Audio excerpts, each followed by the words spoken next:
Donna Schwartz here from the Everything Saxophone Podcast.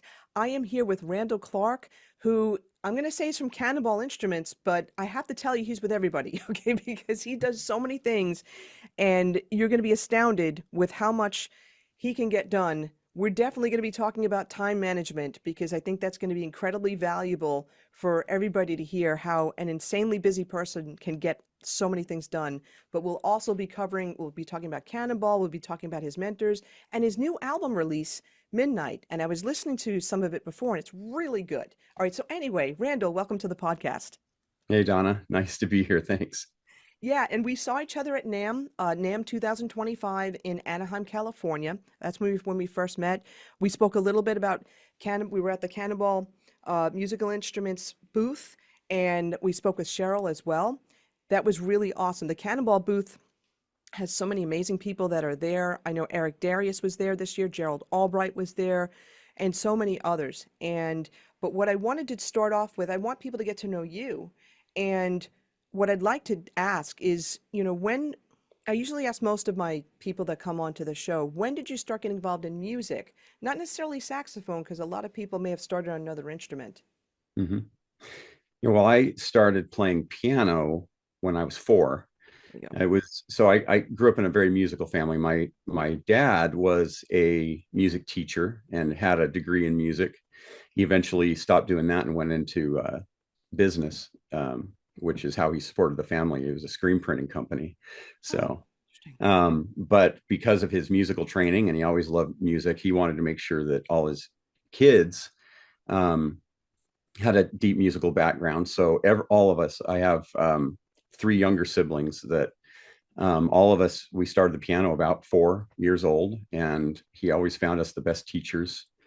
But we could find. I didn't like to practice. There was a time where I had to stop taking from a teacher and he would sit down at the piano with me, for half an hour a day or whatever, just to make sure that I was doing it. And eventually I got back in with somebody else, but we did piano for a while. And then I had a ukulele and I would learn to play the ukulele. I think I was wired musically like he was from the beginning. I was just always looking for things that were musical. We sang as a family. We used to go around and do like barbershop quartets and that kind of thing. Wow. Yeah, and I didn't pick up the saxophone until the 4th grade. Okay. So we had they don't have a lot of this anymore, at least out here. I don't know if they do anywhere in the country much, but we had a pretty strong elementary school band program. Good. And it wasn't like a once a week thing. It was like 3 days a week, and they had traveling teachers. They had like 2 or 3 different sets of traveling teachers, a woodwind person, a brass person that would go visit all the different elementary schools. They were full-time music teachers that would start us in beginning band. And so that was amazing because, I mean, I know some people start young, but most people don't have a thriving musical band experience, in the 3rd or 4th grade. Most people are starting in 6th or 7th like that. So there's a couple of year head start there, but for the most part, that doesn't happen around here anymore. Most kids are starting in 6th grade, 7th grade, depending on where the middle school system. Whoa. I know starts. for me, I started in 4th grade on Mhm. Long Island in New York. And there's only one district that I knew of that started in 7th grade, actually, and the city schools in New York started in 7th grade. But that's interesting that you had the 4th grade start, but now they're not doing that. Oh, that's terrible. Yeah. So, and it's kind of met with mixed reviews. Some middle school teachers wanted to do the starting themselves, because they felt like what was happening in elementary school wasn't beneficial. And then there are other people who that elementary school start was a big benefit because, kids were getting started younger. Yeah. So for me, it was a big benefit, but the way they had the system structure, we're able to do it multiple times a week, was really great. So yeah. That is unusual. I remember we had weekly lessons and they were upstairs. It's in the attic. The music teacher had his office in the attic. And then when we had to get into band, because it was a combined, I was in a K through 6.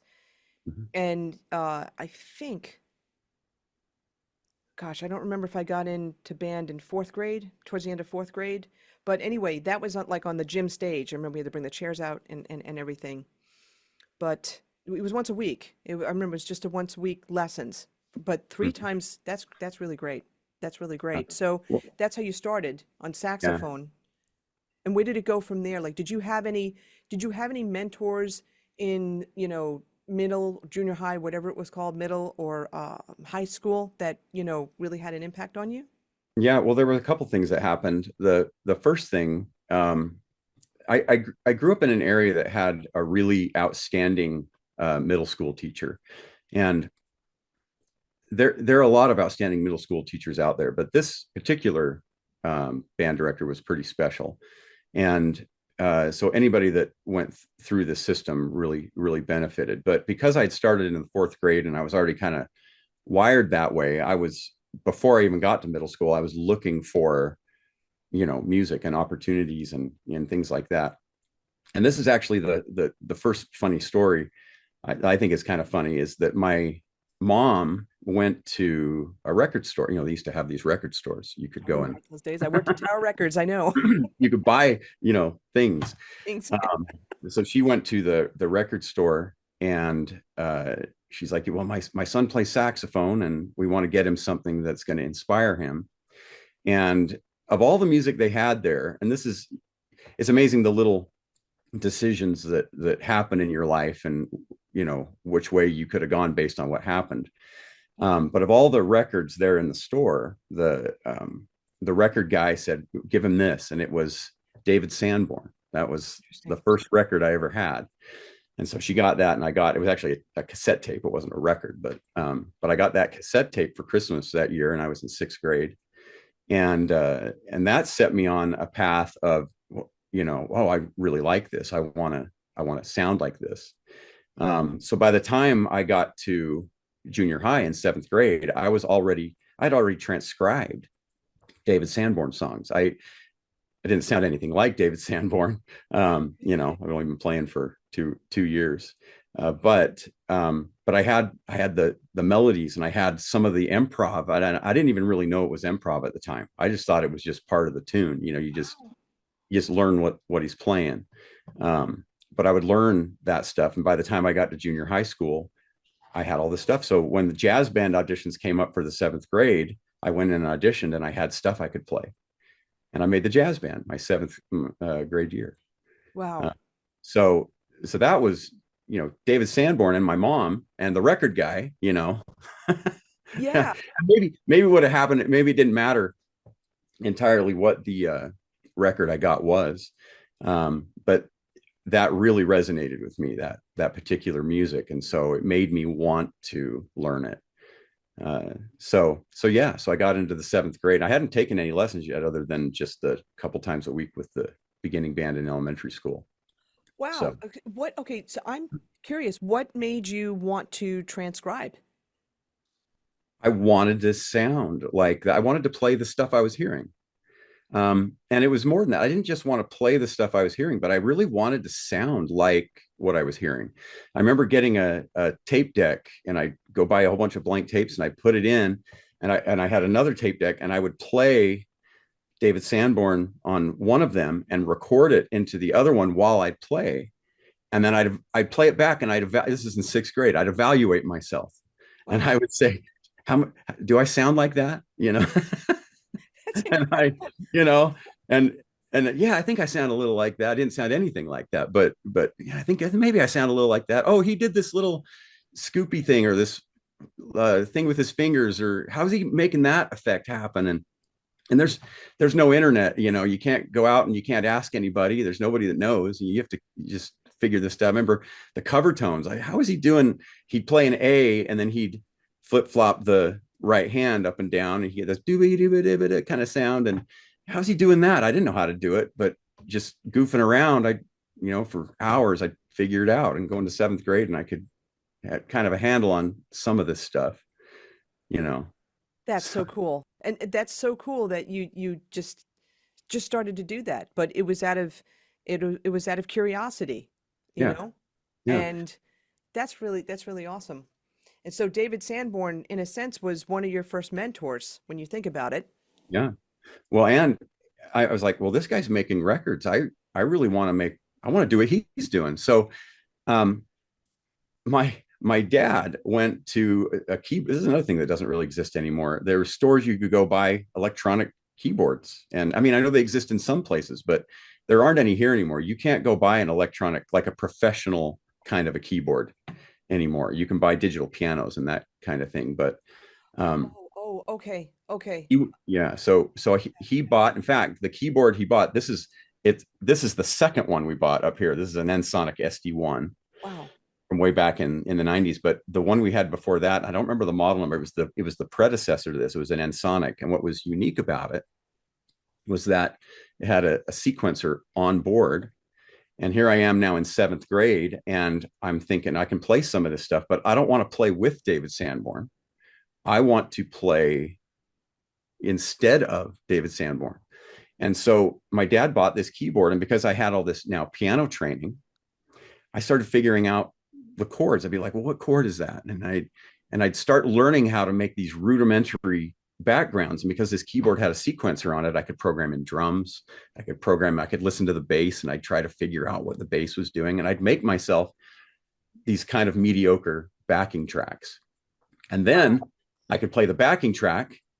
And I remember we had one of these old tape recorders that had like like back in the 70s and the 80s, students would take these big tape recorders to class, and they'd have a little plug-in microphone, and they'd record stuff, and you could take notes and things like that on this tape recorder. So we had this microphone, and I figured out I could adapt it, and I could plug it into this hi-fi stereo we had, and I'd plug the keyboard in and the microphone into this hi-fi stereo, and I'd route that to my tape deck.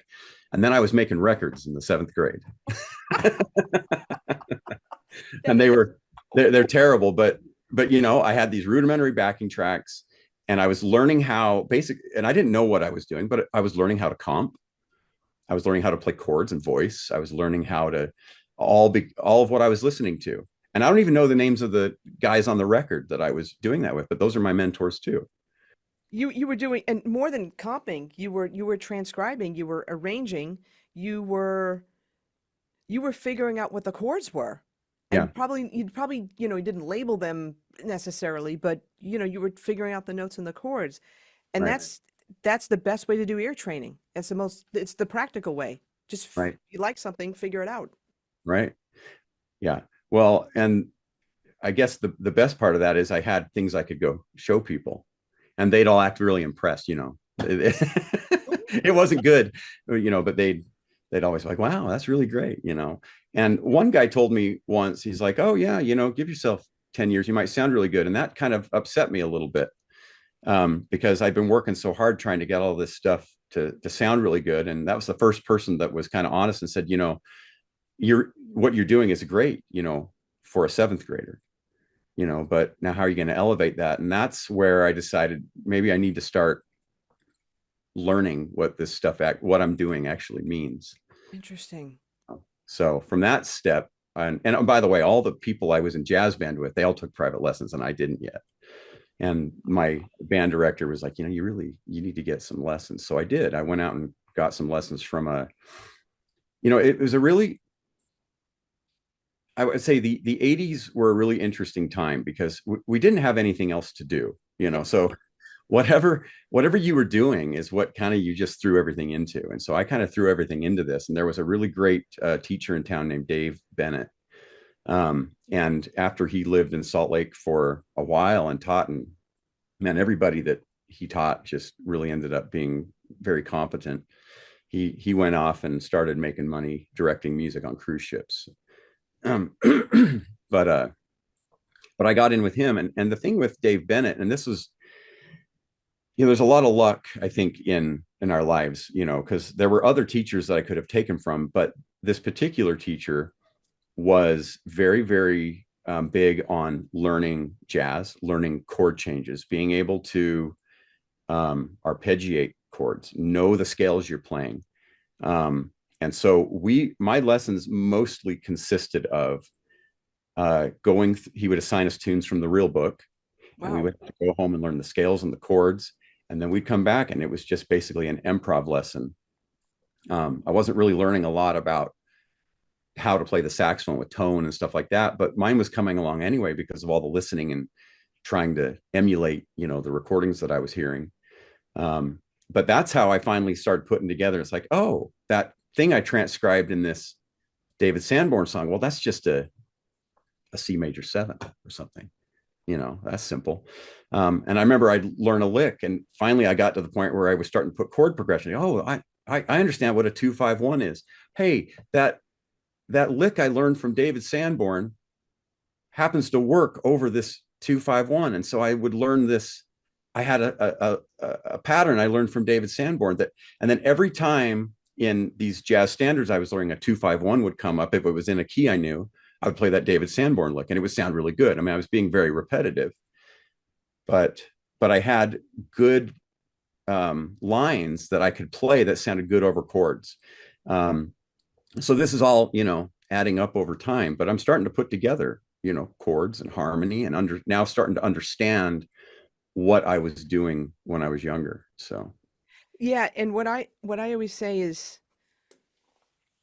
and I wasn't taught this way. This was only after I got certification in music learning theory. You had the experience first. You had the curiosity, you had the experience, you transcribed not just the saxophone part and not just emulating what you heard, but the nuances, all this type of thing to the best of your ability at that time, but also the chords, the bass line, right? Drum patterns. You got fully immersed in this.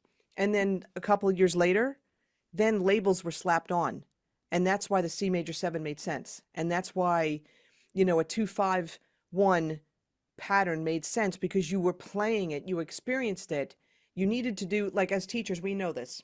The best way that students learn, have the experience first, and then you slap the label on, as opposed to slap the label on, try to remember that, have the experience, and then that just goes right out the door.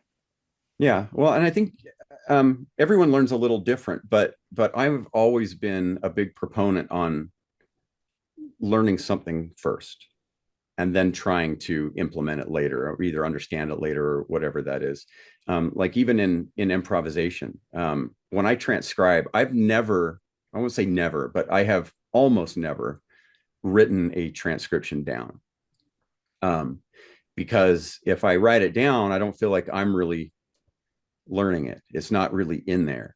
But once I have a transcription in my head and it's in there, I can take bits and pieces of it and start rearranging it into my own stuff, or I can play it verbatim. I don't care. I mean, basically, I mean, everything that's been played has, or that can be played has almost been played. I mean, I don't think that anyone's really coming up with a lot of original stuff, but it's how we put it together. It's how we organize it. It's how we put our personality on it. That's what makes it original. So if I write it down, I'm not really learning any of that stuff. Really, it seeps away, and after a while, I don't know it anymore. But all that stuff I learned, it's amazing. All the David Sanborn stuff I learned in the 7th grade, I can play it note for note perfectly today, and I haven't played most of it in years, Yeah. like decades. But I can play it. I can play every note of it. It's just because it's in there. So. Yes, it's internalized. That's the whole point. That's the whole point, Yeah. and that's the true value in transcribing. And I had similar experience with myself too with transcribing, where I had to learn a ton of songs for a cover band. And I just, this was before YouTube. This was before, yeah, I mean, the internet was out, but this is when Napster and LimeWire. I had LimeWire. I don't know if you remember those days. Yeah. Yeah, and thank God for LimeWire. So, I'd find the recording and download. I'd be listening to it, and I'd chart my part out, and I'd figure it out by ear and immediately write it down. And to this day, do I remember any of that stuff? No, of course not.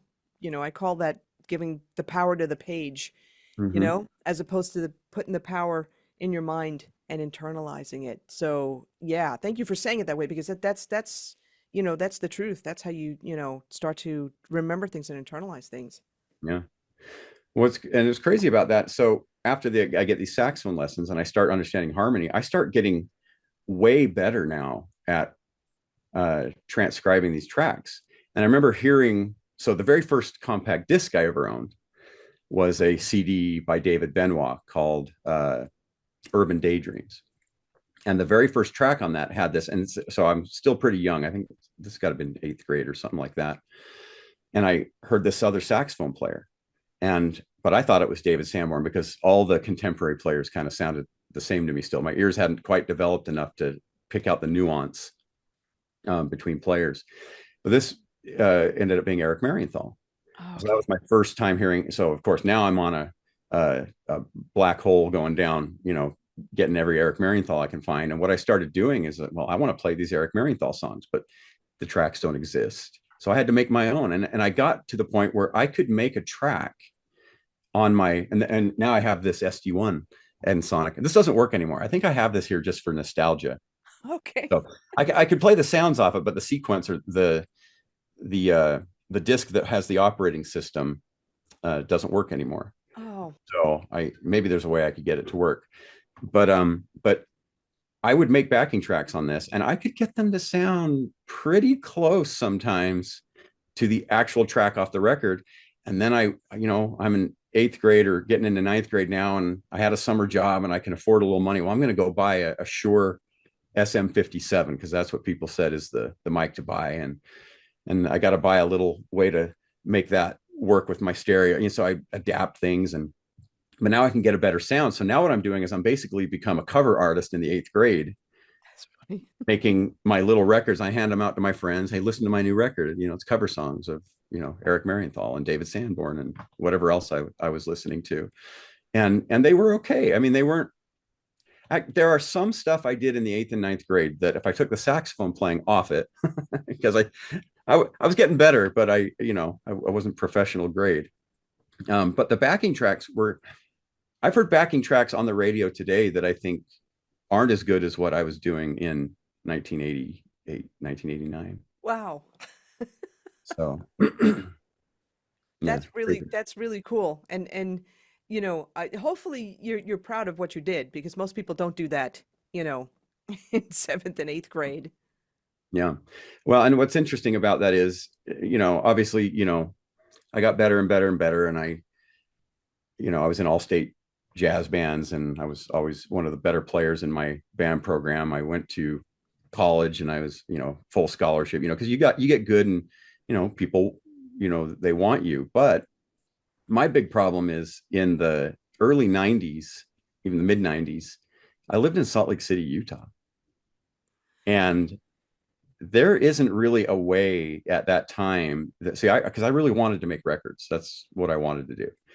And there really wasn't a way. And the ability that I had to do that wasn't good enough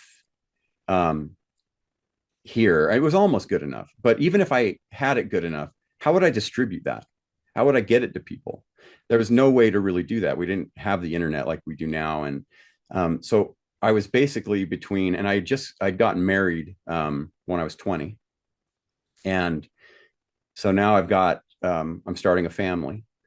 And I'm like, well, do I move my whole family to LA and try to make this happen? And that didn't seem like a good plan. And we needed to eat. And so at that point, my path toward making records and being a performing artist hit the pause button. And I went into the next thing that I was interested in because my middle school band director and my high school band director too were so phenomenal. The impression that they put on me was, I want to be like those guys. Mm. So I put the pause on performing and I went into music education. And that's what has dominated probably the last 28 years of my life. Has been a full-time, started out middle school, but I've been in high school for 26 years. Wow. So okay, so so that's how you got into music education. And what's interesting? When I was growing up, we're close to the same age, and again on Long Island, there was always this thing that was spread around: those who can't teach. Mm-hmm. And the thing that flipped it for me to going into music education was as I was in undergrad music performance. Met some great people all different instruments. And one of my close friends, Bob Cassara, who's a great trombone player, still to this day. And he was, he was in the union, he was playing, in the city, doing all these types of gigs, studying with great people. When he went into music education, I said to myself, wow, okay, two things are going on here. If Bob needs to go into music education to make a living, something's going on. That's the first thing, okay? But also, someone of Bob's caliber going into music education, that's different. And I think when the jobs, the I don't want to say the glorified jobs, but the studio sessions, all the performance types of jobs started to dwindle a bit in the 90s. I think that's when a lot of people went into music, a lot of great players went into music education and made junior high bands, all levels, elementary through high school bands, so much better. And the jazz education got to be more authentic for the most part, right? For the most part. I think that had a massive effect for a lot of people. And Yeah. you're one of them, you know?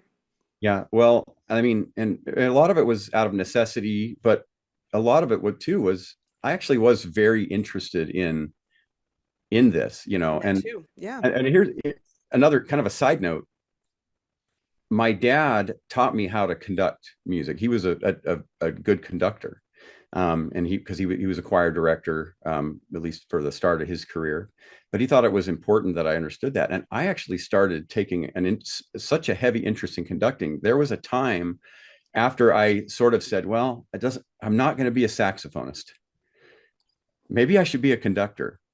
And I went whole hog into conducting. That's what I wanted to do. In fact, at one point I was like, I'm gonna be a symphony orchestra conductor. That's what I'm gonna do. But then it's that same thing. You're sort of like, well, but now I've got this family. So how am I going to be a symphony orchestra conductor? There's no opportunities here. Where am I going to go to do that? Am I going to audition for this orchestra here or this orchestra there, and then move my family there? And I definitely could have done that. But I decided not to. I decided that what I was doing and the high school program that I was developing at the time was giving me enough. We were performing like some pretty legit pieces of music, both symphony orchestra and in wind band. And that was for at least a while, scratching that conducting itch. I was able to be very musical. I was able to develop a product that when I play it back, I'd be like, it's not the New York Philharmonic, but it's pretty good. And so that was satisfying at that point. But so I have this sort of side vein in conducting now going along at the same time. And I'm thinking I'm going to be one of these music educators that goes around and does music educator conferences now. And saxophone's just kind of a thing I also do. So Yeah, no, that's so interesting. And you're getting interested in the various parts of, of music. yeah. And conducting was, one of the later things. And this is interesting. So you got the high school job. You start off in middle school, got the high school job, but you also had to also teach the orchestra. Now, Mm-hmm. for a lot of band people, that that gives us panic and fear, especially, yes, we take classes, in when we're learning how to be a music teacher and you learn the instruments, but it's not the same as, being a string player. What was your take? How did you adapt to that when that first happened? Yeah. So I think I'm a little weird this way. As I mentioned earlier, my family, my parents were very desirous that the kids were developing, so we all played piano, but we also played another instrument. My sister played the clarinet. Another brother played the saxophone, but one of my sisters, my youngest sister, played the violin. Okay. And when I was a senior in high school, I'd already started thinking like, I better go into music education and not performance, just in case I don't have a way to make this performance stuff work. And I like music education because these band directors were so cool and I want to be like them.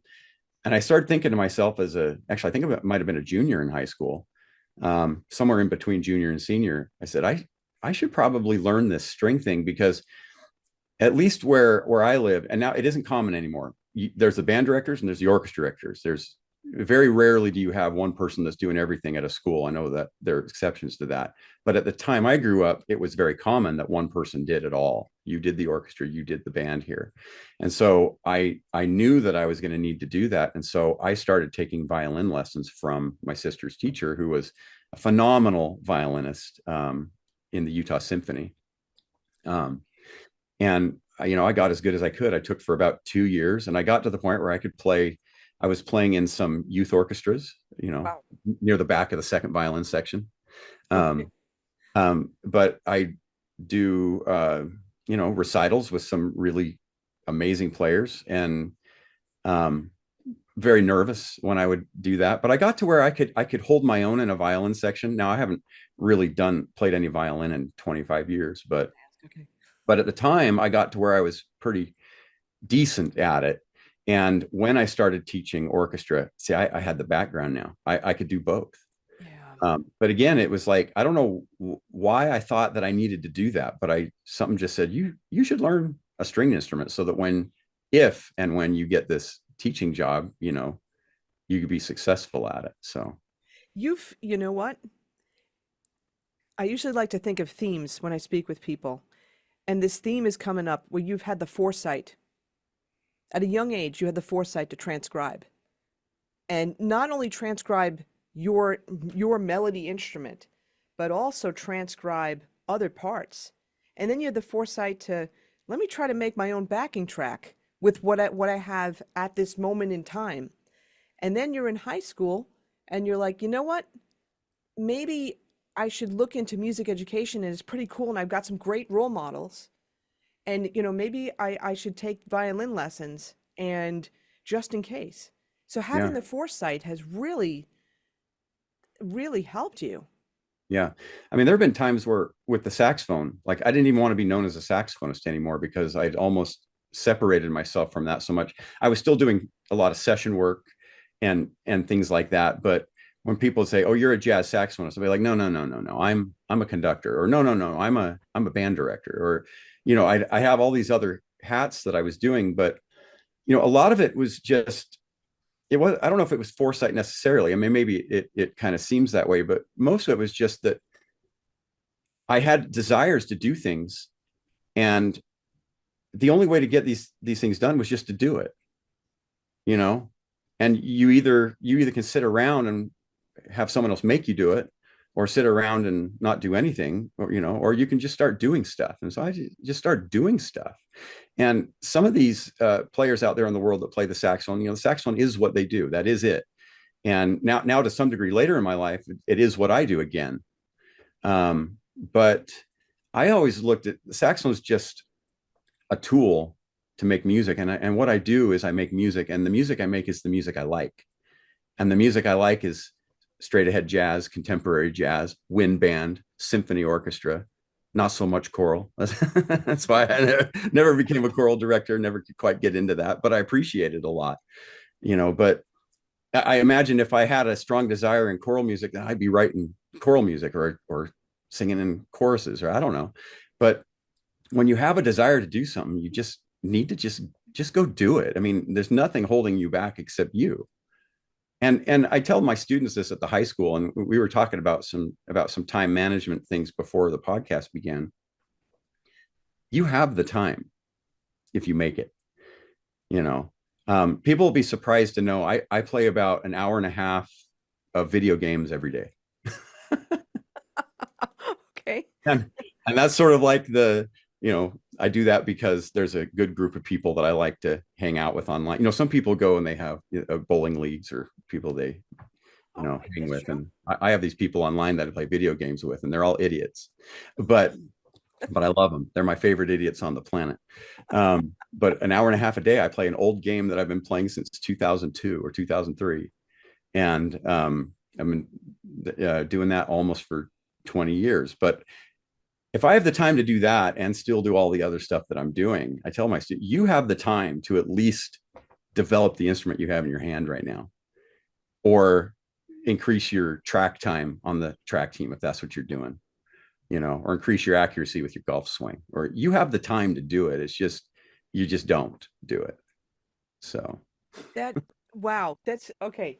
I am actually astounded that you play an hour and a half of video games a day and you're teaching full time, right? You're performing full time, right? Do you think Well, I about it? wouldn't say I'm not performing full time, but I'm performing a lot, and I'm performing it. So performing is still the thing that I'm trying to squeeze in as much as I can.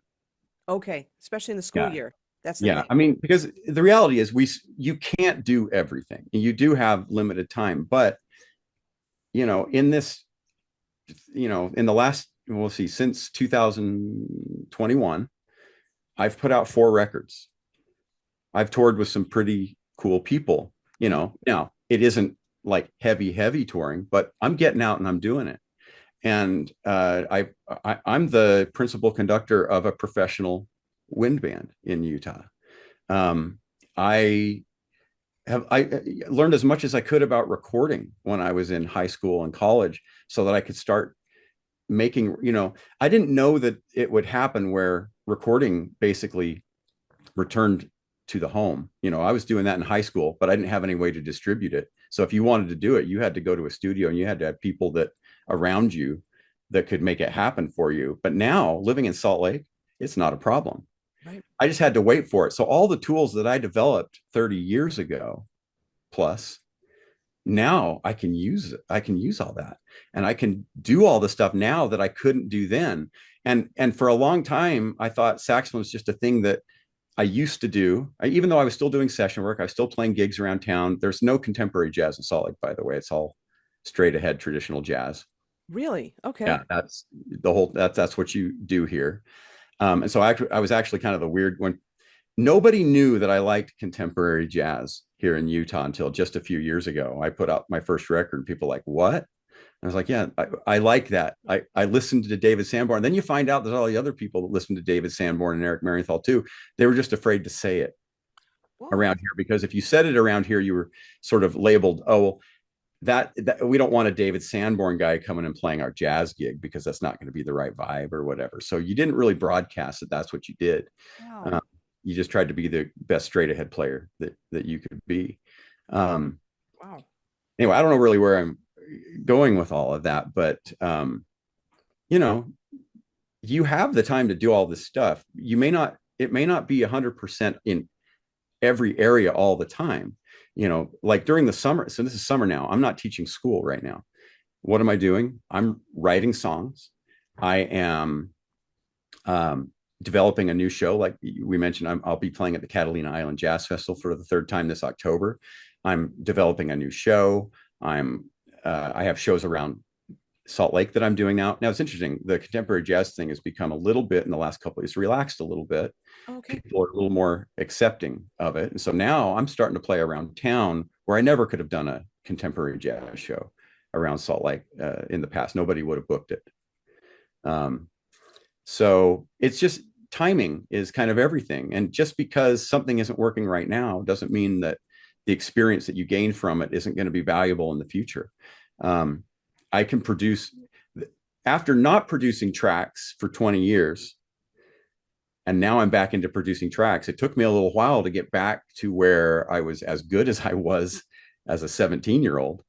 But now I'm way better than I was as a 17-year-old. I did have to learn how to use computers, sequencers. Like using a DAW didn't make any sense to me for sequencing MIDI, because I was doing all of that in the keyboard. It was all hardware before. Right, right. So there's new stuff you have to learn. And we were talking earlier about Finale. Finale's going away. So Yeah. now necessity dictates that you've got to learn something else. So but having the experience with Finale is going to make that transition easier. The things at least that you need to accomplish now, and you may just have to search now to figure out how to make that happen. But just because you don't think you're going to be a professional musician doesn't mean you shouldn't practice really, really hard at your instrument. You don't know how valuable that's going to be for you in the future.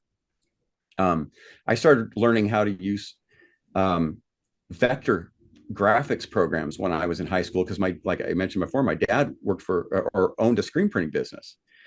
And so they would use all these art programs to make designs. Well, I was like, that's cool. I want to learn how to do that. So I'd learn how to do all this stuff. Well, that didn't have any inherent value at the time, But now guess what I'm doing? I work for Cannonball Musical Instruments as another job. Well, I was making the advertisements and the designs for the instruments and the stuff. All of this stuff I learned how to do by using vector programs in the 90s. So I had no idea that was going to be valuable. But that's the thing. It's just when you go into something, go into it um with the focus that you want to actually be really good at this. This isn't going to be a thing that's just you're going to superficially whatever. And you may not have the time to continue, but at least the time that you spend, go deep, like get as good as you can at it, because you just never know, like in the future, what is going to be valuable for you. And you think, well, yeah, but when I was 20, when I'm 50, is that going to be valuable? Well, I don't even care. I'm not even 50. I'm not even thinking about 50. And now I'm going 50. I'm young. I've got all this time now to do all this stuff that I learned how to do 30 years ago. So Let me ask you a question about that. So, a lot of listeners to this podcast are over the age of 50 or over the age of 60 or 70.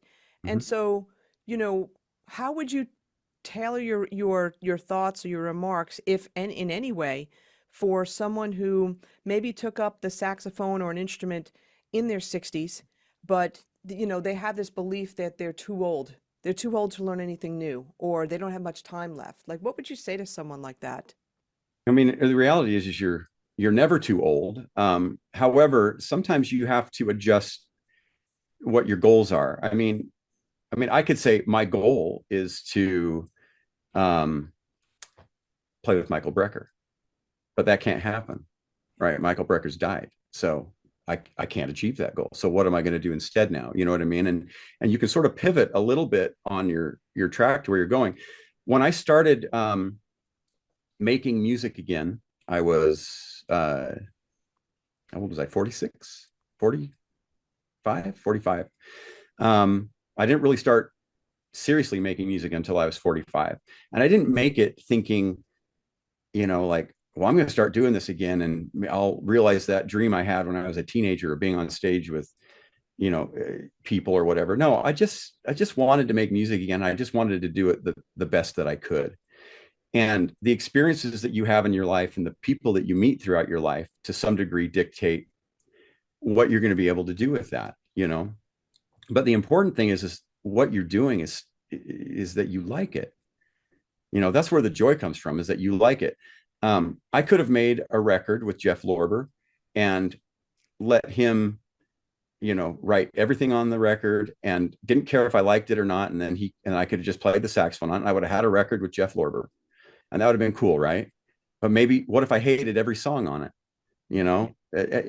That to me is like being on a record with Jeff Lorber isn't nearly as cool as having a record that I like me, you know, and you're going to find that there's other people out there that like what you do too. And not everyone's going to like what you do. And so if you're just worried all the time that, well, I want this to be this particular thing because of this goal that I have, um, you know, you have to be willing to pivot and make your goals broader or narrower depending on the circumstances that you're in. So it's never too late to start. But if you don't start, you will never know where the path goes. As this idea of serendipity, that if you're looking down a path and as the path goes down and it gets shadier and shadier, you can't see what's down there. You don't just stand on the path and go, well, I don't know what's down there, so I'm not going to go because I don't know where to go. And maybe you walk down the path a little bit and another path diverges off. And you go, well, maybe I should take that path. And you're like, well, I don't know. Maybe I'll stay on the one I'm on. And it really doesn't matter. What matters is that you pick one and you go. You have to keep moving. And if you keep moving, opportunities start to come with the skill set that you've developed for yourself.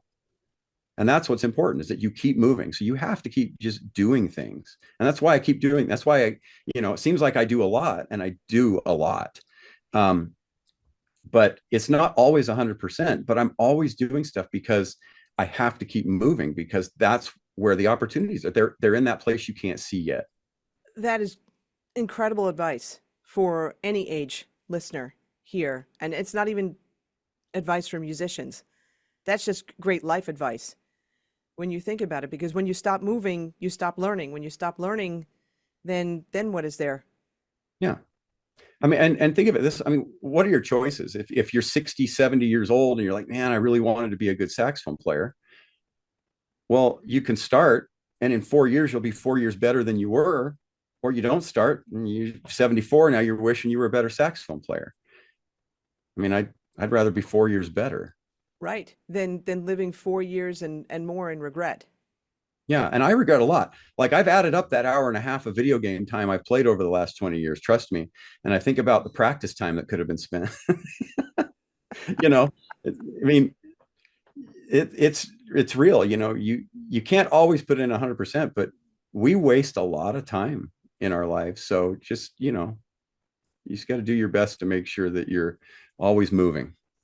And making the most out of Your not only circumstance. yeah, Yeah. out of your circumstances, Yeah. and out of your And the time. gifts that you have. And that's the other thing. It isn't just paths that diverge. As you move down a path, you develop other skills, you develop other assets that are now useful. So It's so interesting. I went down the path of going into psychology and social work for a bit. And it's funny, there's this joke that goes around that, people go into psychology and social work to fix themselves. It really is true. But what I found for me is that I still use those skills to this day, especially when dealing with students. Because the thing is that people think they think they know what's holding them back, but they really don't. It's something else that they're not aware of on right. any kind of conscious level. So any kind of skills that you develop, you can use if you're open-minded and willing to later on. And Yeah. that can create something totally new. I keep thinking about, for example, Derek Brown, right? To me, he created his own lane. That's obvious, right? And he did something that was so new and so radical that really no one else really kind of did that on a saxophone. Mm-hmm. And that came out of curiosity. Right. Well, now what do all the kids want to do? They want to do that kind of stuff, and Right. that's another thing. There's nothing wrong with emulating and trying to copy what other people are doing, but do be careful that you're doing and there have been times when, I mean, I listened to a lot of David Sanborn, trust me, and a lot of Eric Marienthal, and when you hear me play, I get comments all the time on Facebook, well, that was kind of a lot like Eric Marienthal. Yeah, well, you're right. And part of me is like, man, I really hope it's not too much like that. But at the same time, I kind of don't care, because if it is that way, it's how I developed. You know what I mean? So you can't worry about that too much either. But at the same time, it's like, if you are feeling like you need to do something that speaks to you, don't second guess it. Do it, because that's who you are. That's what you do. Don't say, well, I don't hear Gerald Albright use a lot of split tones, and Gerald Albright, he's a really good player, so maybe I shouldn't use a lot of split. Those are irrelevant conversations. You should do what speaks to you and how you play, and there will be people that like it, and there will be people who don't. So, And I'm sure also that you have this conversation with your high school students because of the times that we're in right now compared to when we were going to school, where there were no phones like, smartphones like this. And them having to deal with the pressures of social media and the pressures of the likes and the mm-hmm, pressures of comparison. So I'm mm-hmm, sure you must have these conversations all the time, and especially with music, where putting ourselves in our young students' headspace, and let's say they're really serious into music, and then they start going on Instagram and maybe TikTok, and well, no, that's where they are. They're not on Facebook, but or even maybe a little bit of YouTube. But they're seeing people putting out this incredible stuff. I've heard from many people, many podcast guests, where their students are starting to feel like they'll never be able to achieve that, and they start losing the motivation. Have you seen that? yeah, a little bit. Especially, I see kids get into college, and they have the idea that they're going to be a professional musician, and for whatever reason, they don't have the money or the circumstance, or maybe they're just not good enough. They turn sometimes to social media and they say, well, maybe this is, the road I can go down. And then they're doing something completely different. What they think they're doing is being a musician, but you're being a content creator now. You know what I mean? It's like sort of defining like what you're doing and why you're doing it is really important. I think that's the thing the kids have trouble with. Not only that, but especially the junior high, high school kids have the problem with the addiction. They don't know they're addicted, but they have that dopamine response, and I do too. We all do. As I've had to use social media more for because I've started, since I started making these records, I've been trying to make my music now more of a business thing. And so this is my third business and I'm working really hard at it. But because of that, I have to be on social media and I have to do that stuff. And I find myself doing irrelevant things on social media sometimes. And so, but because I understand that, I can identify what's irrelevant and what's not. Like I don't post near as much as I should or as much as other people do, but I do what I can because I know that it needs to be done from time to time. But what's important is that what you're doing is valuable, not just that you're doing it, I think. But the kids, they don't have the ability to differentiate, a lot of them, between what's valuable and what's not, because that dopamine response just sticks the phone in their face. And I found myself so many times, I'll be in a band class and I'll go for my phone to open up the metronome app or a tuner on my phone. Yeah. And the phone comes out and by habit, I click on Instagram. And I went, why did I click on Instagram? It says I need a tuner so I can get these two clarinets to, to sound right. And what did I do? I went to Instagram. We have these habits that we have to get ourselves out of, and the kids really have a hard time breaking themselves out of those habits. Yeah. And you know what? Well, two things. Number one, they grew up with it. This is their reality. It wasn't our reality growing up. But the other thing also, it's everybody's reality in the sense that how many times do you go out to eat or you go somewhere and people are together in a group and what do you see? Everybody's on their phone. They're not even talking to each other. Everybody's head's ducked. We're all going to have neck problems. We're all having thumb issues, right? But everybody's head is in the phone. So we don't even know how to have a conversation anymore. Yeah. Well, I'm not a good listener anyway. So it's double bad for me. That's hysterical. All right. Well, this is incredibly interesting, but I do want to get into your album, right? We've got that great backdrop right over there, Midnight. That's really, and did you design that? My wife designed this and I helped a little bit, but she did the majority of that. So I worked for Cannonball, and I was doing all the ads. But eventually I got too busy where I could still do the ads and I still could do the brochures and the designs and the website and all that stuff. I was doing the website for Cannonball for a long time. But I needed to offload it to someone. And my wife said, well, teach me how to use how cool stuff. And so my wife, 15 years ago, started learning how to use Photoshop and InDesign and Corel Draw. Illustrator. Yeah. So she started learning how to use all this stuff. And now she never went to school for it, but she's become a pretty good graphic designer. And now she does most of the ads, most of the website, most of the design for all the stuff. And now she's my graphic designer. So that's awesome. But I irritate her because she's like, what do you think of this? I'm like, nah, so. But she does some really cool stuff. Yeah. It's very cool. And those of you that are listening to the audio podcast, just check out our video on the Everything Saxophone Podcast YouTube channel as well, because it is really cool. And he's got a great backdrop of his studio. You've got to just look at this because it's that cool. Well, and this is for YouTube and Instagram. See, it's like when you start doing the music thing, you got to start putting things on YouTube. You got to start putting things on Instagram, and having a blank wall didn't look real great. So, and the funny thing, when I first started doing the YouTube stuff, the whole thing they were saying, "Oh yeah, use a blank wall behind you." Yeah. That's what we were told. That's what we were encouraged to do. So I've got many a video with a blank wall behind me. Things evolve and things get more professional. Yeah, well, my oldest YouTube stuff, I remember there's my first one, like I'm sitting like clear down here on the frame, and every now I look at it, I'm going, oh, that's so terrible, because, but it doesn't matter. The content is still okay. And Right. you learn as you go, and your newer stuff gets better. So Absolutely. Absolutely. So let's talk about the album though. So this is going to be it is your latest album. Talk a little bit about what inspired it. And you have some heavy hitters on this album too.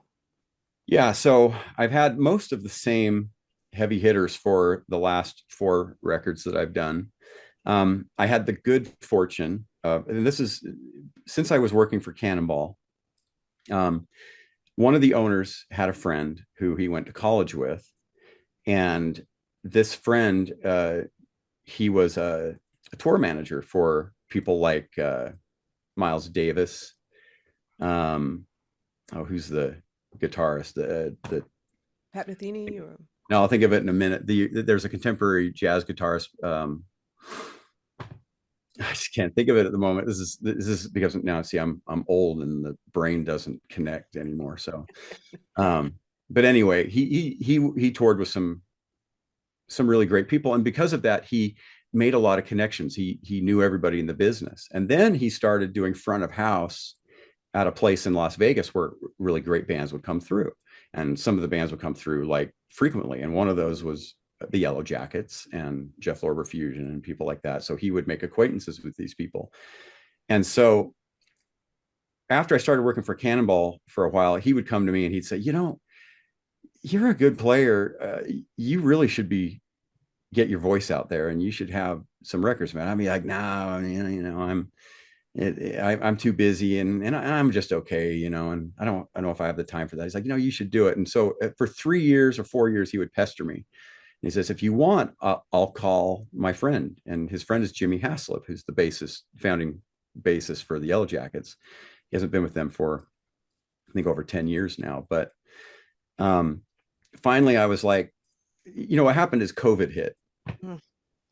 And we all found ourselves with all this time. And I went, well, I guess I don't have anything else to do.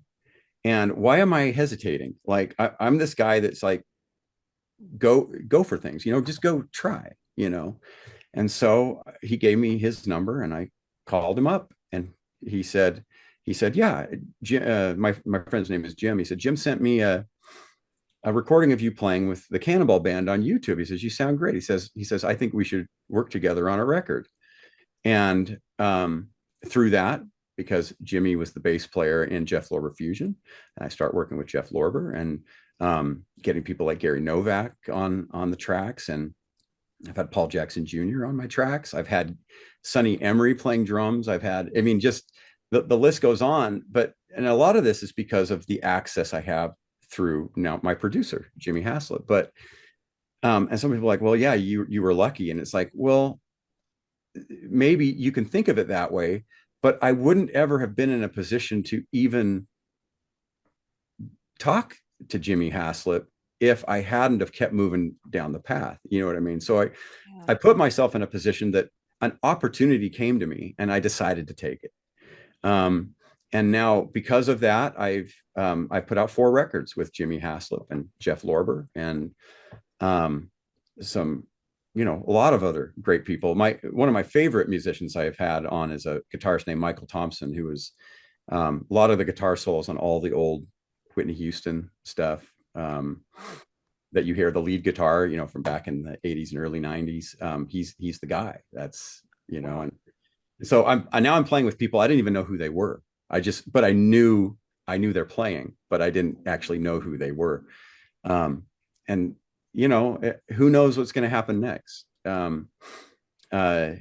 You just never know. So keep going. But yeah, this latest record, and Jimmy made a phone call to Russell Ferrante, who's the keyboardist for the Yellow Jackets. And Midnight, actually, the title track is a song that I wrote. I did most of the production for it here in my studio.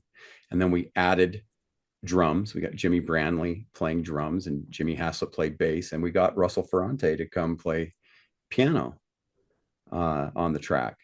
And so, it's really cool that I get to play with all these guys. And sometimes I don't really feel like, that, I don't know. I don't even know. I shouldn't even say that. But that, it's kind of, it's like, wow, I'm playing with these guys. Pinch me. Am I even worthy to be in these people's league?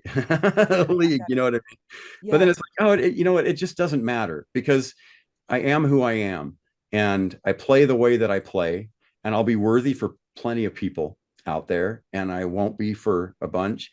What matters is, do I like we said before, do I like what I'm doing? Do I like the music that I created? And I love this new record. Every track on it, I'm just super excited about, because when I want to play it back for myself, it's maybe some form of vanity, maybe, I don't know, but I like the music a lot. Um, and that's what matters the most, not me trying to figure out if this saxophonist over there or this keyboardist over there is going to like what I'm doing. They will or they won't. I really can't. I can't control that, so I'm not going to worry about it. And that again, great advice too. In the time of social media and the time of likes, and so many people are worrying about what other people think. But what comes across, and we see this, and you know what? Go back to Louis Armstrong. Did he love what he was doing? Yeah. Look at him. Look when he played, right? Was he smiling? Was he happy? Was he laughing? Yeah. And we resonate with that. And Yeah, people resonate with people that are enjoying what they're doing. And again, you have to have a certain skill level, but they're enjoying what they're doing, and you will resonate. Maybe not with everybody, but that's okay. That's fine. yeah. Well, and it's entirely possible. And you can't go back in time and see this, but maybe if I'd started making records when I was 20, I wouldn't have been good enough. The music I was making wouldn't have worked well because maybe I wasn't ready. Who knows? Maybe I would have been, maybe not. But I'm definitely more ready now than I was then. And so maybe this was just the time I needed to start. I don't, who knows? So, And that's also great advice too for people that maybe took time off from the horn, played younger, took some time off from the horn, took it up again, later 50s. And back then they weren't ready, but all the life experience. And then as an adult, you're going to approach things differently. mhm. You're going to have, different mindset, hopefully. And all that experience is going to affect the way you learn and the way you play. So again, really great advice with that. So you mentioned that you did just a lot of the producing. You wrote the title track. When you're writing, so like what's your writing process? What do you do? What do you come up with first? So, very rarely do I come up with melodies first. Some people are very melodically driven. That's what they think about, and then they figure out, clever ways to harmonize what they're doing. And that does happen occasionally with me too. I get melodies in my head, but I think what you'll find on Midnight, now, most of the other tracks I either co-wrote with Jeff Lorber or somebody else. So you hear definitely a lot of Jeff Lorber flavor on those. You can identify, for people who are familiar with Jeff, you identify that sound. You go, oh, yeah, that sounds a lot like Jeff Lorber. And a lot of the melodies on those are things that I came up with, and maybe some changes in some harmony. But for the songs that I write myself, I'm really harmonically driven. And I think it's growing up in a family where we listen to classical music all the time. And in fact, my dad, I don't think he was excited that I went into jazz, because he found it, I think, in the back of his mind, it was somewhat simpler. It wasn't like sophisticated enough, and especially being in contemporary jazz, for sure, is not as sophisticated, as something. Well, it can be, but I think by its nature, it isn't usually as sophisticated as some other things out there. But I grew up with this background of wanting things to be very sophisticated and be interesting. I don't want my progressions to just sound, like the same things you've heard 1,000 times out there. So on Midnight in particular, I remember just thinking, like, where can I go with these chords that's unique? And especially if on the bridge, there's some places that I think if you transcribed it, you'd be like, well, that was really interesting. I don't think it sounds as interesting to the listener as it would be if you actually got down and started transcribing it, and that's actually a trick for me, is how to get things to be interesting, but not sound bizarre, you know. But that's what it is for me. So I would go through and really come up with just chord progressions that really resonate with me, that I really like. And there'd be a little melodic, maybe writing while I'm going through that. But the main amount of melodic writing would happen after I'd sort of designed the different sections of the song, Wow. what the harmonies are going to be like. That, okay. I've asked a lot of people that particular question, and it's more people do think melodically, but there are people that do think harmonically, but I don't know if they think to the extent that you do, where you're mapping out the song form harmonically first, and then the rhythm comes. So Yeah. that's again, that's interesting. Yeah. And sometimes I don't even have a song form in mind. Sometimes I'm just, where can this chord go? Where can that chord go? Where can that chord go? And I think after you've been writing music and listening to music enough, you start to think, I mean, by, you know, naturally you sort of fall into numbers of measures that make sense and things like that just automatically. But um, sometimes I'll be like, oh, that doesn't make sense because I've taken this phrase a bar too long. And that's going to be, now how do I make that fit back? And I'll even think of form sometimes after I've thought of harmony. So, but I just I love cool chords. I want things, I want the chords to be tasty. So, Yeah, and in terms of this too, the question that I have to you, and I don't know if this is going to be easily answered. You said before, as you keep writing, composing, where can this chord go? Where can this chord go? What are you thinking about in order what are the parameters for you?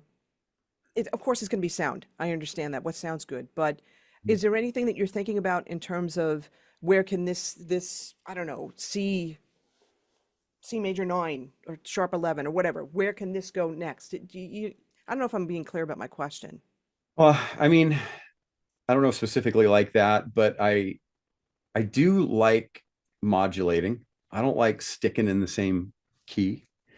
And so I'm always kind of looking to go away from where the natural tonal center of the piece usually is. And for me, usually the trick is how do you get back? Yeah, yeah, right.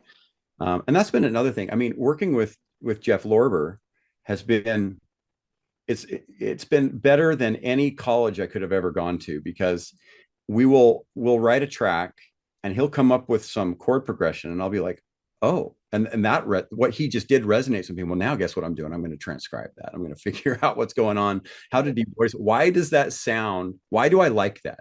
You know? And now down the road, I have a something in my toolbox maybe that I can rip out later in another context, you know? Um, and particularly with song form, I don't think Jeff would particularly care much for some of the song form that I use because, by the way, he is so prolific. I mean, I bet you he writes 3, 4 songs a day. Mm, It's just who he is and what he does.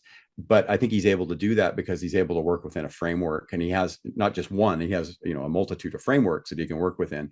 I don't really have a framework at all. I just go to wherever my ear tells me to go. And a lot of that's from a kind of a symphonic nature. You know, there's definitely defined sections in symphonic music, but they're not always 8 bars or 4 bars. And here's the breakdown and here's the chorus. And, you know, that isn't how symphonic music works. You get into a place that could be a development. And sometimes it might be a set number of bars. And at least historically, they started out that way. But as music goes on, sometimes that can just be whatever.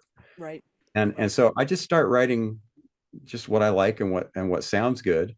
And usually when something isn't working, it's because there's something off with the form. And sometimes you can mess with the form a little bit and make it work, and it actually ends up being a cool thing. It's just having listened to enough music and being intuitive enough to know. Um, and again, that's one of those things, you know, some people may never know. Maybe I don't know. And some people like Jeff, they just have a really great grasp on what works, you know. It's also again, it's going with this theme of you just keep taking action, you keep moving forward, and you're having these experiences, and that's gonna, put you on paths. And and nothing ever gets lost. Whatever you learn, it doesn't get lost. You know, you use what you need to use. But as you keep writing more and more music, then all these experiences that you've had are going to kind of dictate, you know, your next steps. Like, for example, you know, you mentioned how growing up you'd listen to classical music all the time, and you do play with the Utah Symphony, I think, right? You So I sub with them as a saxophonist. You know, saxophone's not really part right? of the orchestra most of the time, but often I will, when they need a saxophonist, go play with them. Yeah. Yeah. So having that experience as a young child, right? That fashioned something in you. You're subbing with the Utah Symphony, got it. But also having that background too has a I don't want to use the word affected, has shaped how you conceive of songwriting. So Yeah. everything is all your experiences make who you are Yeah. if you let them. Well, and because when I'm writing, I'm making things that I like, it's always very satisfying. The thing that bothers me the most about writing is dealing with the interface between me. So, like, I have this Yamaha keyboard behind me that I do most of my composing on, but it sometimes, you know, just to find patches that I want, or to get it to communicate with my computer, like this stuff completely derails me sometimes from writing. And that's the stuff I hate the most, is dealing with the hardware and figuring is getting rid of the roadblock between what I'm hearing and what I want to do, and getting it recorded and getting it out there, getting it written down. And I don't, by the way, I don't, this is the worst part. I don't write anything down when I'm writing. And so what ends up happening is I get a whole song done, and then guess what? We need to play it at a show. And now what do I have to do? Now I have to go back and transcribe my own Yeah. music, Oh because my gosh. I don't know what I did. Oh wow. Yeah. No, no, that's a whole other nightmare. And we were talking before the show about the whole demise of Finale. Yeah.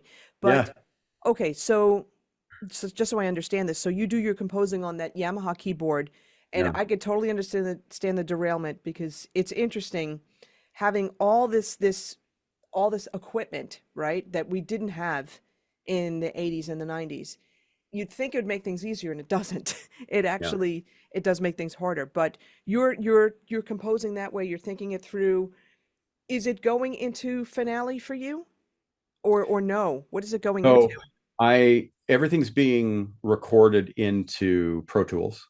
Got it. Okay. Then when I go back and I need to transcribe my own stuff, then yeah, it's going into Finale, and I'm playing it from the keyboard into Finale most of the time.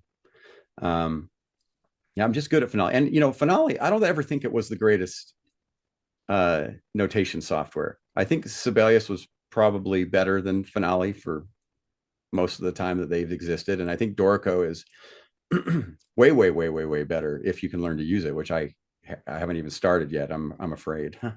Me too. But Finale would get the job done, and I was just good at it because that's what my high school had, and that's why I learned to use it. Yeah. And so I bought my first copy in 1991 or two or something, a Finale. I think me was 99 or 2000. Yeah.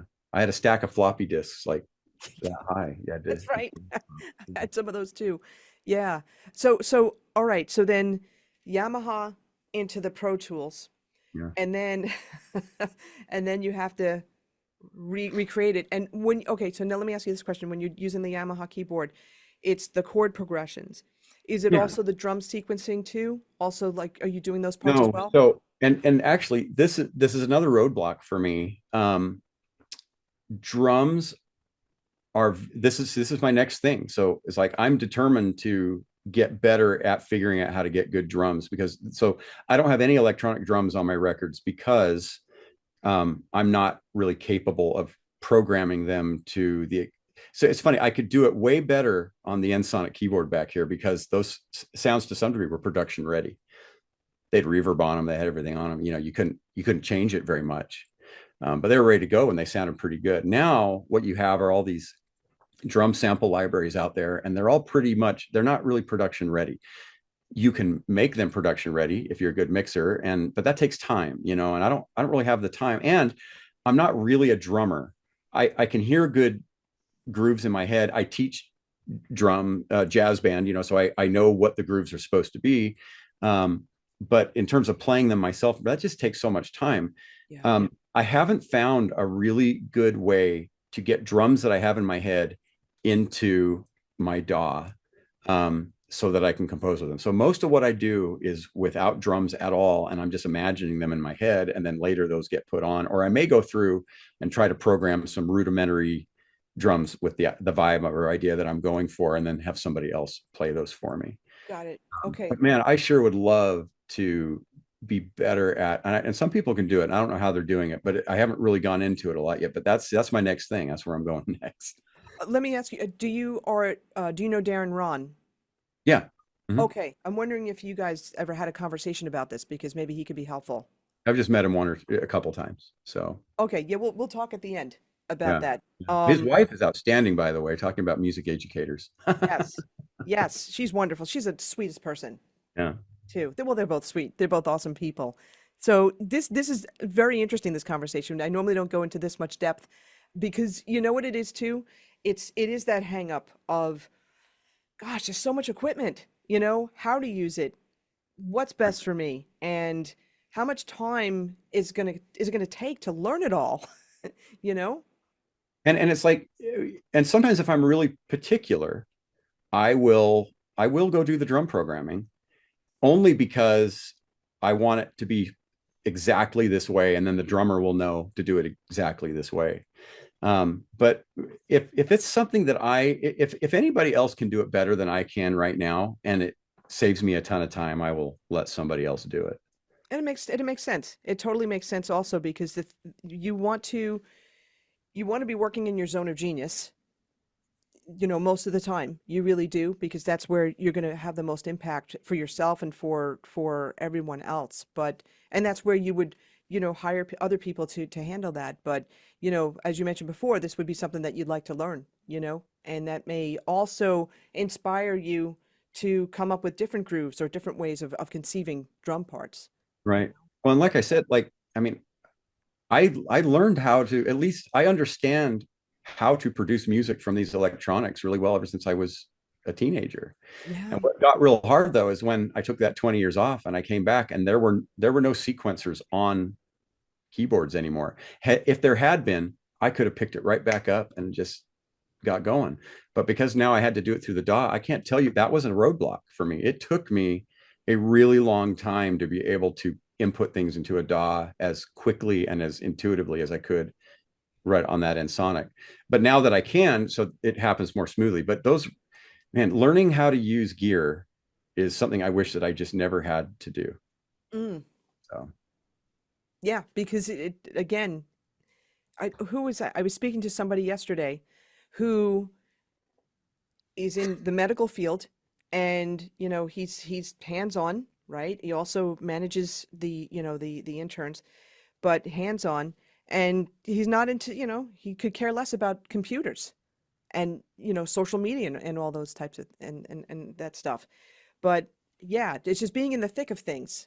And I'm just curious too. I mean, maybe, who knows, maybe there is some no-name brand or something, whatever, that may have sequencers in its own keyboard. You know what I mean? There may be some brands out there. Unfortunately, with the demise of music stores, I mean, thank God we have sweetwater.com. yeah. They're incredible, right? But yeah, there's not, it's more difficult and challenging to find these things. But I think it's so interesting that the main theme has been that you found opportunities because you kept on taking action, because you kept on moving forward.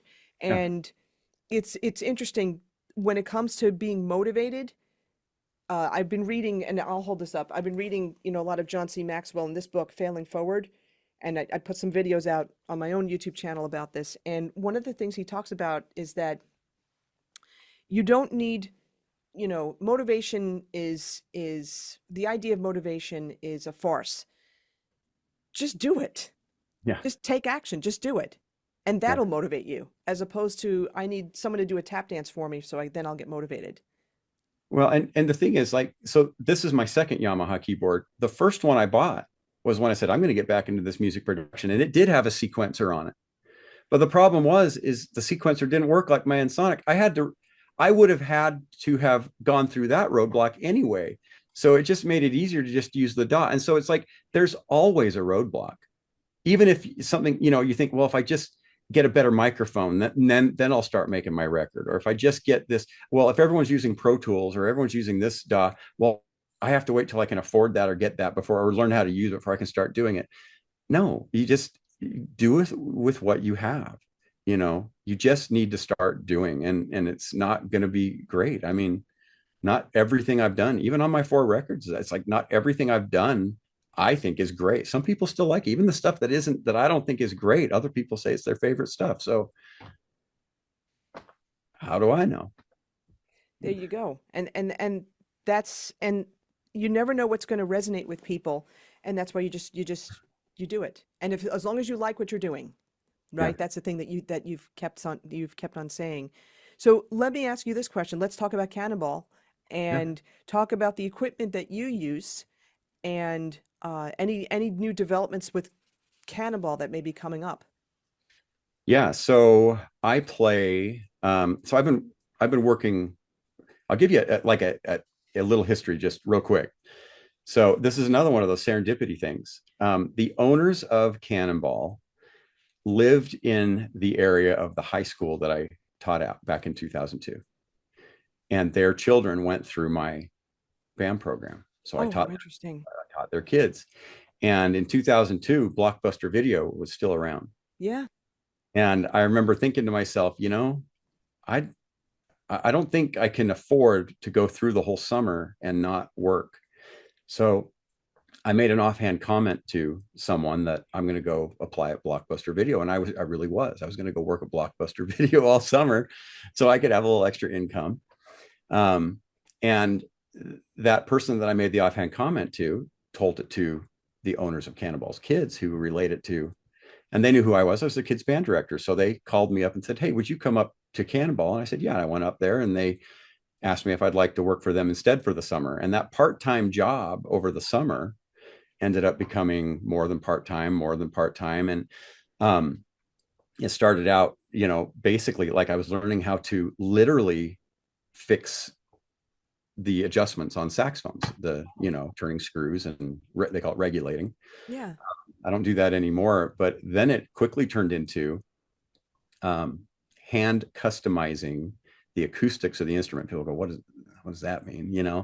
That's something that's kind of unique about Cannonball. And I really found interesting, because I was a Selmer Mark 6 player before, and I still have it. It's in a closet somewhere.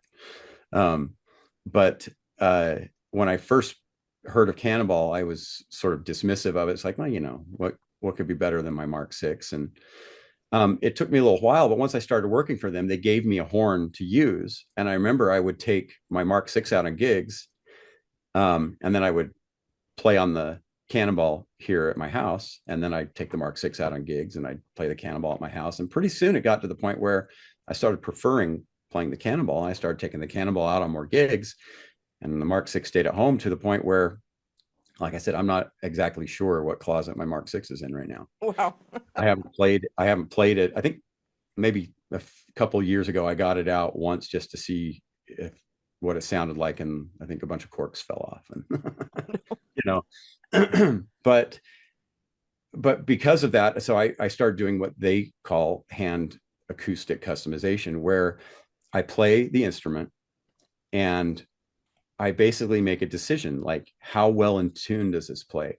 How does it feel? Do I feel like the timbre of the instrument is even from the bottom to the top?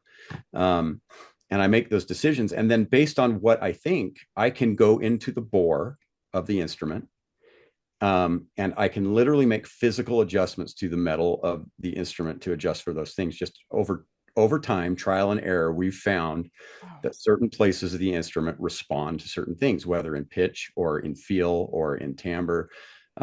Sometimes it's as simple as pad heights and things like that, but it's way deeper than that. A lot of good repair techs will make pad adjustments and make sure things are sealing really well, but this goes way beyond that. And the idea is that we will not let the saxophone leave Cannonball to a dealer until it's a horn that I play and the owner plays. His name's Tevis Lockett. He's a phenomenal player.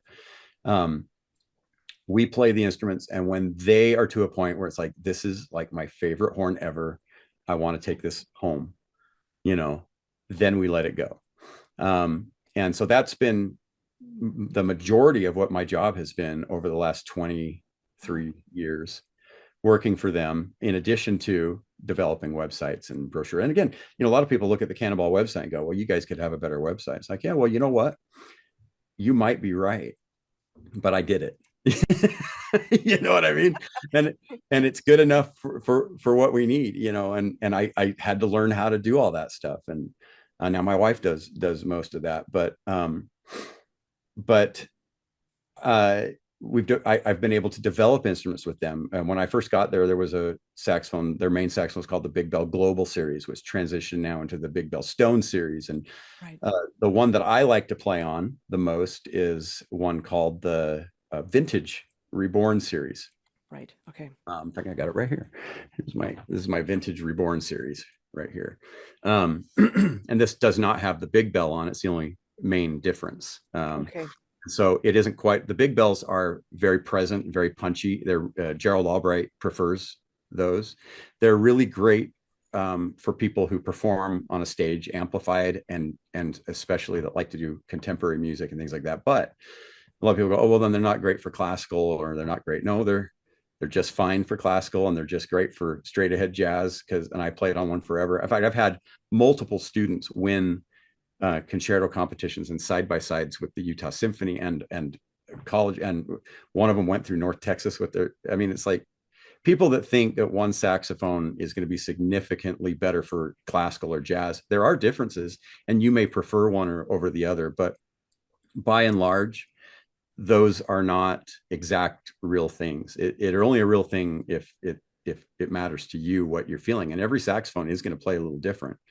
Cannonballs definitely are a little different than a Selmer, a little different than a Yamaha, and so you have to decide, are those differences something that matter to you or something that don't matter to you? You might like one better than the other. But what I found, I mean, I played principal saxophone in the Utah Wind Symphony with my Vintage Reborn, and we premiered a bunch of David Maslenka music, and I'm playing my Cannonball on that. I mean, it's like, is anyone going to know what I'm playing on? No, not unless I tell them. It sounds Right. great.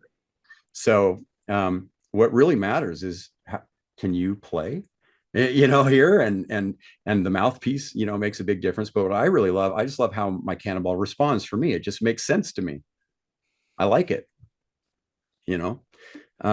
And I'm sure if all the Cannonballs disintegrated tomorrow and I had to go back to my Mark VI, I'd learn how to play that again, and it'd be great. But if I had my choice, I'd sure really rather play this. So that that's the reason. I don't have to work for them, but I like working for them because I really believe in the product. And the mission too. And is everything's made in the U.S.? No, so most of the manufacturing is done in Taiwan. Got it. But we have total dominance over the factories that produce our instruments. So nothing else is made in Cannonball factories over there, which is not the case usually, because in Taiwan, you are not technically legally allowed to have control over one thing unless you dominate the manufacturer. So that's why we can do that. We produce so much stuff. Nothing else can be produced in a Cannonball factory. Got it. So because of that, we can go in and make our own designs. People say, well, then your horn is just like another instrument that's made in Taiwan because they're all made in the same place. No, they're not. So because we have total dominance over that, we can make our own design changes, and we do. We make the smallest little changes all the time, moving tone holes and sizes and bores and all this stuff, changing the size of keys and placements, and where you couldn't do that in most other factories because they don't have the luxury that we have of producing all the stuff right in and putting it all together in-house.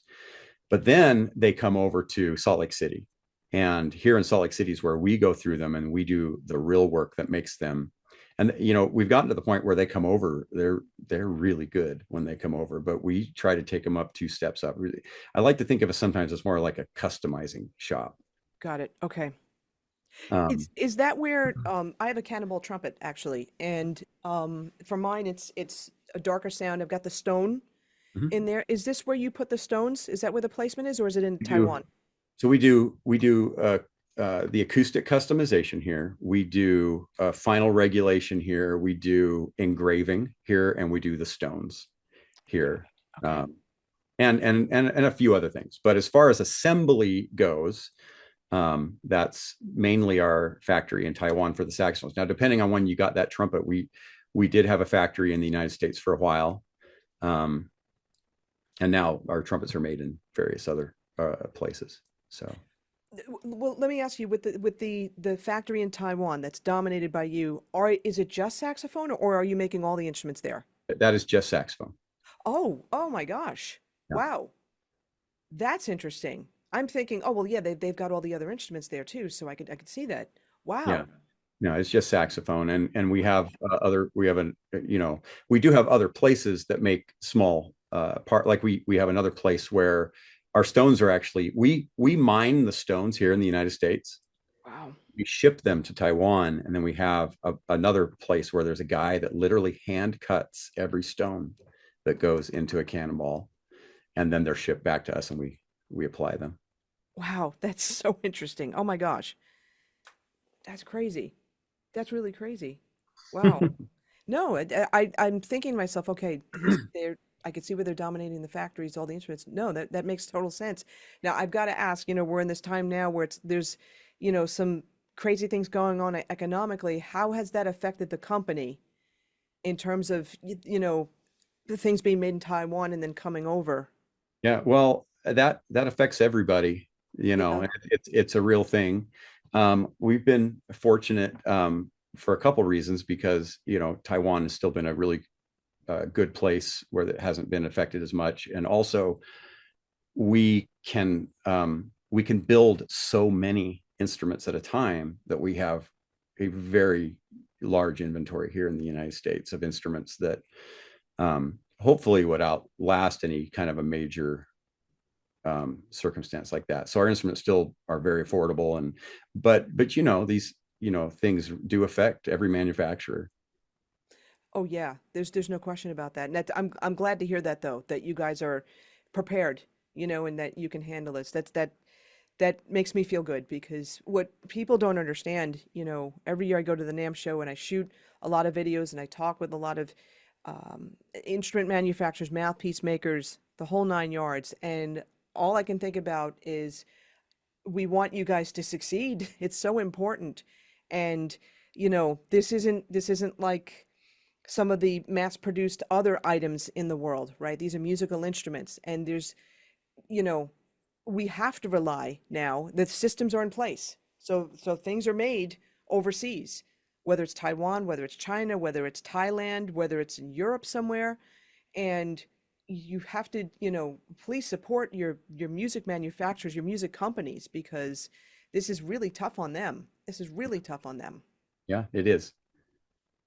Yeah, wow. But I want to end this on a high note. So, so can you also talk a little bit more about your setup? So you talked about the Vintage Reborn, like what mouthpieces do you use, reeds, all that type of stuff. So I have decided, and this is true most of the time, to try to use a synthetic reed now, all the time. The Leger reeds, on some of my setups, the Silversteins work really great. On one of my mouthpieces, there's a Ven. I can't remember who makes the Ven. Is it Rico? Um, uh, or is it Bravo? I can't remember. Anyway, Yeah. that works really well. Um, they don't all work on everything. So the problem with synthetics is that mouthpieces, not all mouthpieces are designed to work with plastic or another material. They're designed to work with wood. And because wood is a flexible material, they design the tables of the mouthpieces slightly different to accommodate that flexion of the reed, of the cane. When you have plastic and you no longer have that, now you've introduced some problems. And so Some mouthpiece designs are really accommodating both ways. They figured out how to do that. Some are not. My very favorite mouthpiece that I like, that the mouthpiece that I like the way I sound the best on is a Beechler, Okay. Beechler Bellite, but that is the mouthpiece is a little more resistant, and so I get a little tired playing live on it. And I'm very busy, and so I try to practice enough that I can keep my endurance up and stuff like that. But I'm not playing. I heard a stupid interview once with Eric Marienthal where he said the interview wasn't stupid, but this idea was like insane to me, that at one point in time he was practicing 8 or 9 hours a day. It's like, holy cow, that made my video game time seem really insane.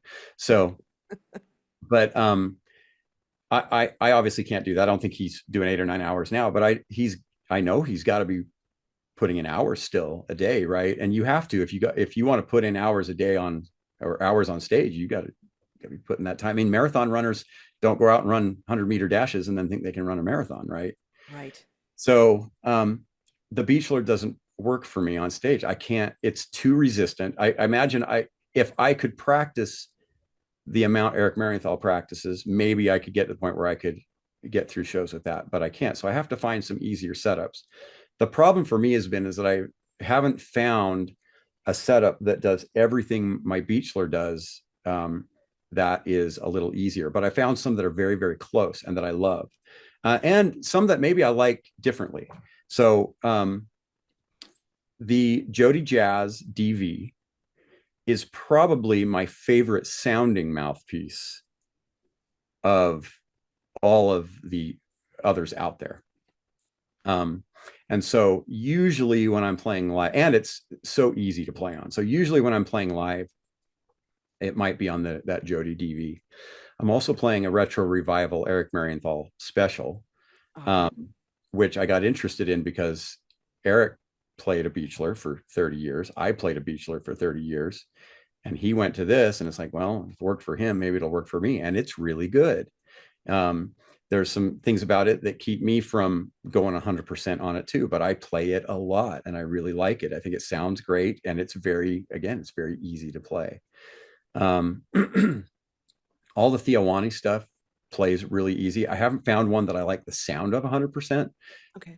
But they play so easy, and you can do anything you want on them. But and if it was just a matter of just playing what I wanted to play, I might play a Theowani.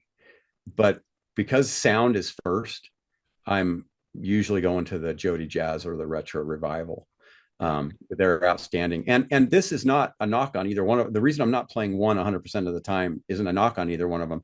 Everybody's different. And there are other people that they don't have the problems that I have as a player. Because of the way I play, the way I play altissimo is different than some people play altissimo. I conceive of it a little different. The way my mouth works for it is a little different. Like I remember once Eric Marienthal was saying when he growls, he actually lets air escape from his lip. That's how he gets that growling sound.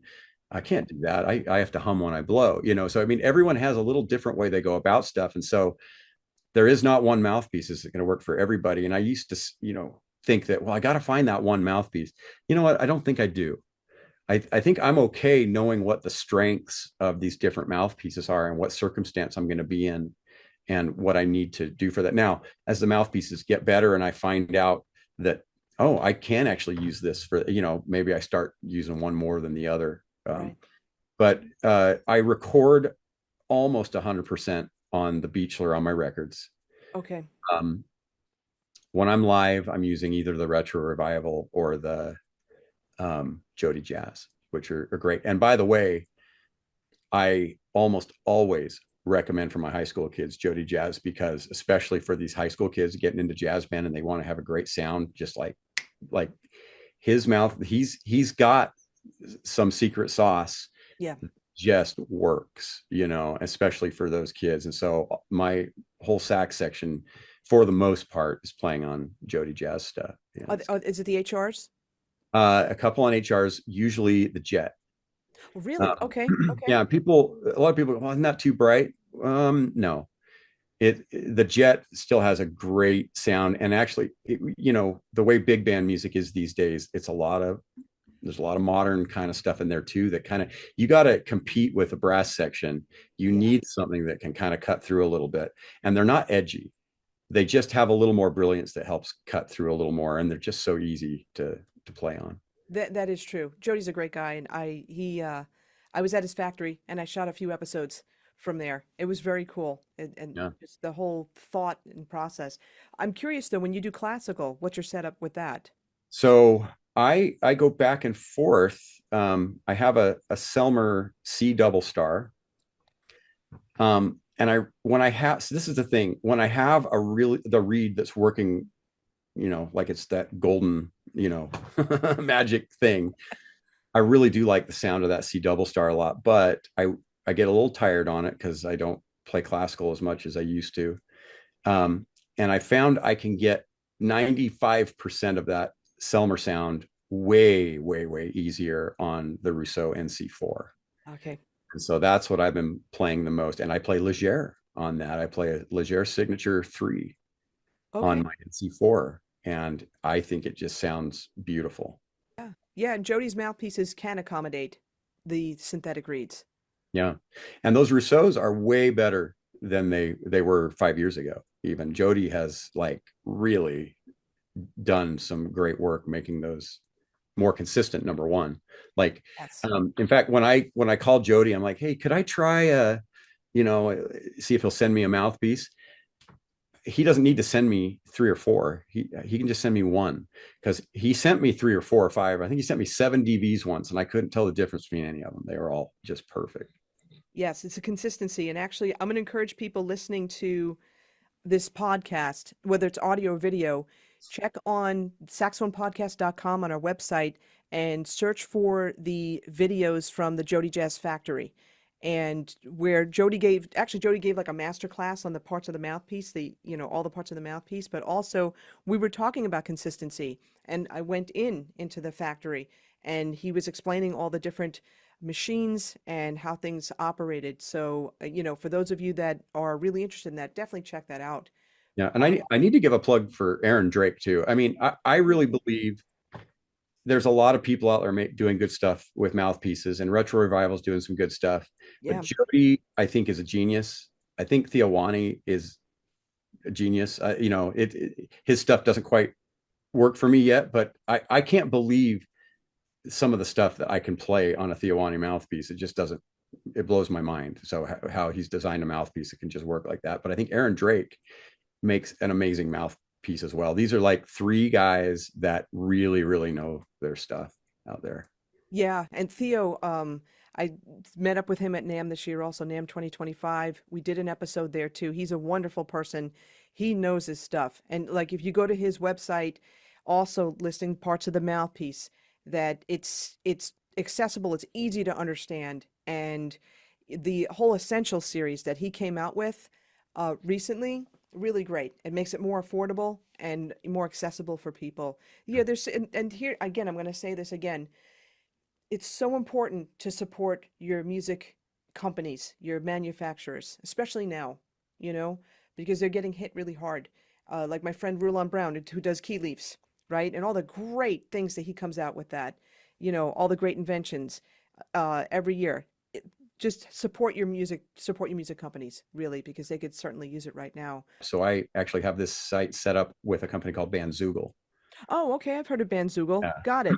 And so they allow you to upload individual tracks. People can buy it, and see. Anyway, it's so we're trying that out for a while, and it's great. But it gives me the ability to offer more products that people want. So Perfect. Are you also on Spotify? yeah, I'm on Spotify, and yeah, all the streaming services, and then I have an Instagram, which is just Randal Clark Music, and Facebook as well. Okay, got it. So the same thing for Instagram and Facebook. Awesome. Great. Well, listen, Randall, I wanted to thank you so much for your time. You've been really generous with it. And I love your mindset. I really do. And I love how you just keep going. And it's the action of what you're doing that obviously gives you more experience, but opens up more opportunities. And you take those opportunities, and it's not like it's for naught. Whatever opportunities you take, whether it's now or 20 years from now, somehow it's going to reappear, and it's going to fashion, it's going to influence maybe something else in your life later on. I love that can do attitude, that curiosity too. It's just, this was really an awesome episode. Well, it's been great. Thanks for having me. Cool.